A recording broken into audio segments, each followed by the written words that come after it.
multiplicar a su antojo la lluvia, la nieve o el granizo en una extensa región del país ha suscitado recelos en los estados vecinos. También los meteorólogos alertan de los efectos que sobre el planeta en general pueda provocar esa manipulación del clima. ¿Podría un país manejar su clima a la carta? China asegura que lo hará en 2025. Ha anunciado un programa capaz de controlar el clima en el 60% de su territorio, 10 veces España. No hay un experimento con esas dimensiones. La siembra de nubes a gran escala, productos químicos como el yoduro de plata para evitar granizos que destruyan cultivos, provocar lluvia o provocar claros. Se hace puntualmente desde hace años en muchos países, incluido España. Los núcleos de condensación de las nubes crezcan antes y se precipite. Un programa mayúsculo para favorecer cultivos o evitar sequías en pleno cambio climático. ¿Pero qué efecto tendría jugar a ser Dios en los países vecinos? La India, por ejemplo, dice que el proyecto chino alteraría a peor su clima. De alguna forma le robaría lluvia. Hacia dónde se dirigirían esos sistemas nubosos podrían verse afectados por recibir menos cantidad de precipitación. China ya usó la tecnología para que no lloviera en sus Olimpiadas hace años y lo sigue haciendo cuando no quiere que la lluvia desluzca un evento nacional.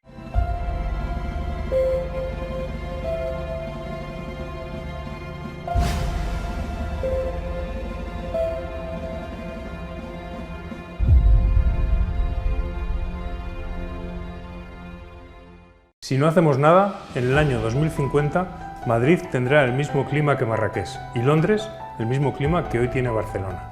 No se puede seguir por este camino, fundamentalmente porque está en peligro la sostenibilidad de la vida. Van a entrar en restricción de agua de abastecimiento pues varios millones de personas en nuestro país. Ahí estamos rebasando los límites biofísicos del planeta. Lo que estamos viendo ahora es solo el inicio de lo que vendrá en el futuro si no tomamos medidas.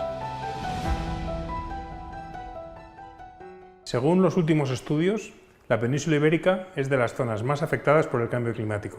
Aquí, las temperaturas medias han aumentado ya 1,5 grados y ese es el límite que la comunidad científica nos advierte que en ningún caso debemos superar. ¿Qué es el cambio climático y qué lo causa?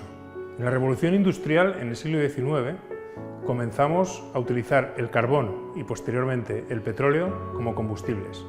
Son combustibles muy potentes, pero al mismo tiempo esa combustión emite dióxido de carbono a la atmósfera. La acumulación de dióxido de carbono agudiza lo que se denomina el efecto invernadero, que es la capacidad de la atmósfera para retener la radiación solar. Eso hace que en la Tierra haya una temperatura que permite la vida. Sin embargo, en la medida que esos gases se van acumulando cada vez más, la retención de radiación es mayor y es lo que produce ese cambio climático que está generando todas las consecuencias de las que últimamente se está hablando tanto. ¿En qué está afectando el cambio climático en España?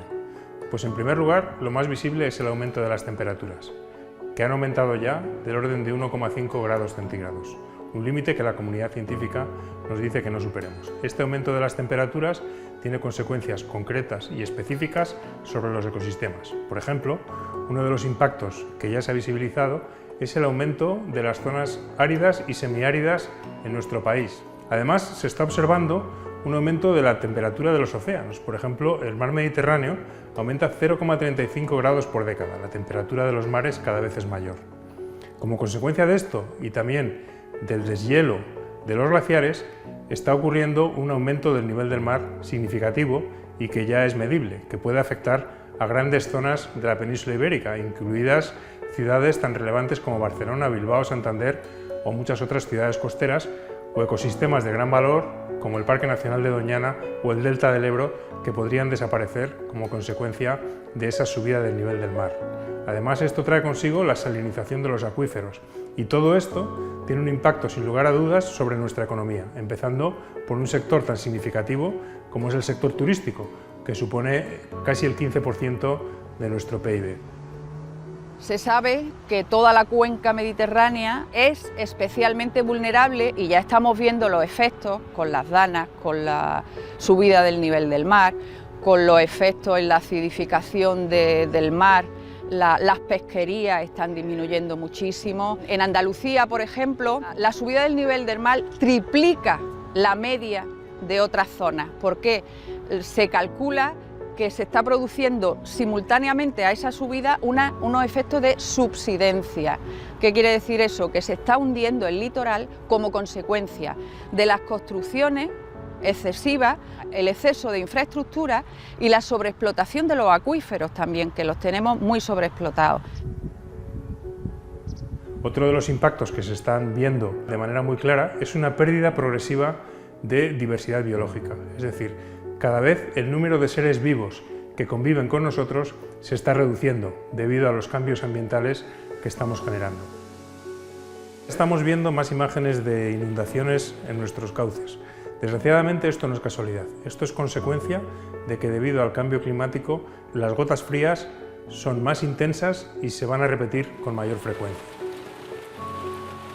Nos encontramos con que los recursos hídricos disponibles en nuestro país se han reducido del orden de un 20% en los últimos 25 años. Además, aunque las lluvias torrenciales son propias de nuestro clima, el cambio climático va a hacer que estas lluvias torrenciales cada vez sean más frecuentes y más intensas, con los consiguientes daños ambientales que van a generar. Todo apunta a que nos encaminamos hacia un colapso hídrico, que además no digamos que se lo van a sufrir las generaciones venideras. La vamos a sufrir nosotros y nosotras cuando llegue la próxima sequía plurianual en nuestro país, que llegará, pues es propia de nuestro clima. Van a entrar en restricción de agua de abastecimiento pues varios millones de personas en nuestro país. El aumento de la temperatura en los mares puede producir una variación en las especies, porque los hace más adaptables a especies exóticas invasoras, que en muchos casos pueden ser perjudiciales, y puede perjudicar a las especies autóctonas, muchas de ellas especies pesqueras con las que convivimos y son parte de nuestra economía. Los cambios en las condiciones ambientales están haciendo que muchas tierras dejen de ser productivas. Las poblaciones que habitan en ellas no pueden seguir viviendo de la agricultura o de los recursos que hasta ahora han utilizado, y eso está generando ya grandes migraciones que cada vez irán a más.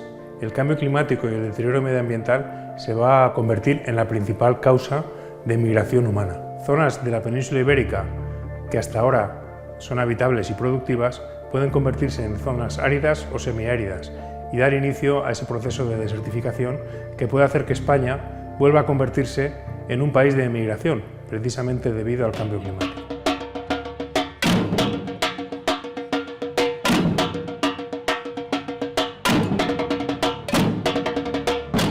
La juventud en todo el planeta se está movilizando en estos momentos porque realmente se han dado cuenta de que no tienen futuro.